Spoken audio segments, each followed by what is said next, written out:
আসসালামু আলাইকুম, welcome back to my channel Zayed Ahmed. আজ আমি আপনাদের করে দেখাবো কবুতরের গোস্তের রেসিপি।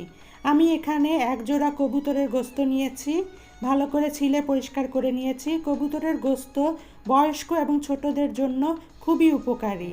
চলুন দেখে আসি কবুতরের গোস্ত রেসিপিতে কি কি লাগছে। আমি এখানে কবুতরের গোস্তকে ছোট ছোট টুকরো করে ভালো করে পরিষ্কার করে রেখে দিয়েছি একটি প্লেটে।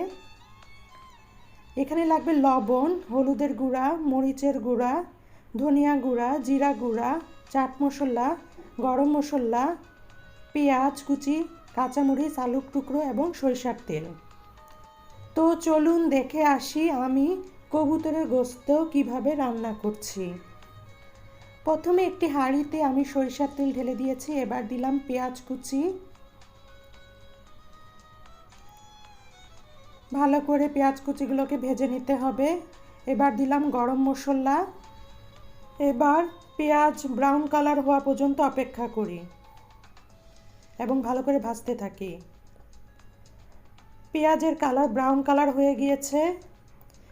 এবার সামান্য গরম পানি দিয়ে পেঁয়াজগুলোকে একটু কষিয়ে নিব।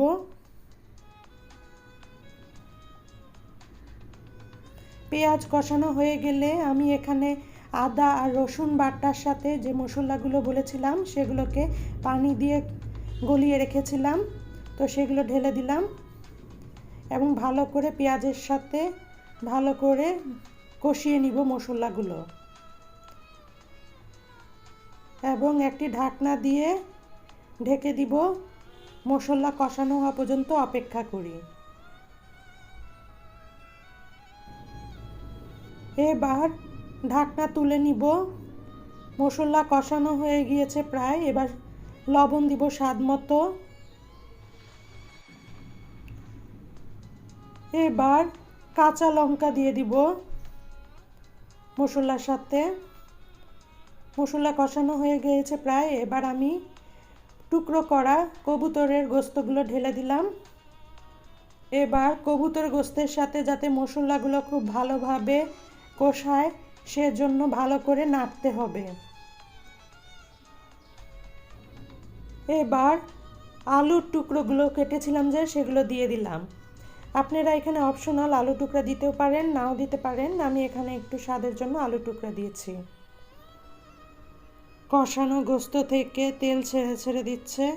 আমি এবার কুসুম কুসুম গরম পানি দিয়ে দিব এবং ঢাকনা দিয়ে ঢেকে আরও বেশ খানিকক্ষণ কষাতে থাকব। হয়ে গিয়েছে আমার কবুতরের গোস্ত রান্না। মাশাআল্লাহ, খুব সুন্দর গ্রেভি গ্রেভি ভাব হয়েছে। তো আপনারাও বাসায় ট্রাই করবেন কবুতরের গোস্ত। আমি এখন সার্ভিং ডিশে সার্ভ করেছি কবুতরের গোস্ত। মাশাআল্লাহ, দেখতেও সুন্দর হয়েছে, খেতেও খুবই সুস্বাদু হয়েছে। আশা করি আপনারা বাসায় ট্রাই করবেন। তো আমার চ্যানেলে এখনও যারা লাইক শেয়ার অ্যান্ড সাবস্ক্রাইব করেননি, please please like share and subscribe করবেন। সাবস্ক্রাইব বাটনে প্রেস করে থাকলে আমার চ্যানেলে এরকম নতুনত্ব ভিডিও পাবেন। তো সবাই সুস্থ থাকবেন, ভালো থাকবেন। আল্লাহ হাফেজ।